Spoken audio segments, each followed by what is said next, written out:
Time Warner Cable's Local Edition. My name is Brad Pomerance. Our guest is Debbie Potter. She is a detective supervisor with the Los Angeles Police Department. And I'm amazed to ask and really want to know, why is crime dropping in the middle of very tough economic times? I think crime's dropping because people are taking more action into protecting their property, protecting themselves, being more cautious.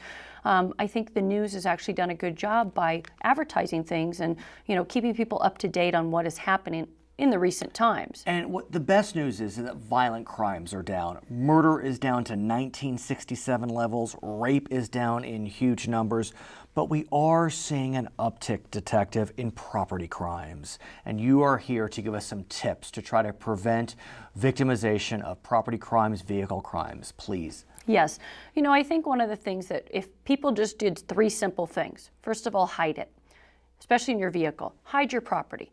Take your property out with you when you leave the car and you're parking it. Lock it. Lock up your car, lock up your house. Anything you can do to make a deterrent. Alarm systems, special locks, steering wheel locks, anything you can make it more difficult for a burglar to get into your house or your car, you need to do it. And the last thing is leave it. I tell people, if you're going to go out running, take your property out of your car and leave it at home. Park your car at the park, go running. People are going to look in their cars. There's people, unfortunately, in desperate times that walk by cars, they see a laptop in the back seat.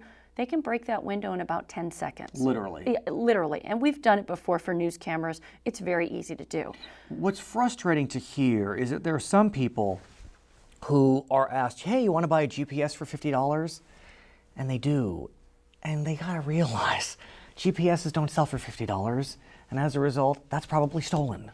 Yes. I think what happens is people are also in desperate times, normal people that are not out committing crimes, and they're like, oh, a GPS, I really need one. I can't afford a $200 one, so they buy it for $50. Unfortunately, they're probably buying stolen property, which is a crime to buy stolen property. And tell us that, because I need to hear that. We need to hear that. It's actually, the penal code section is 496, and it's called receiving stolen property.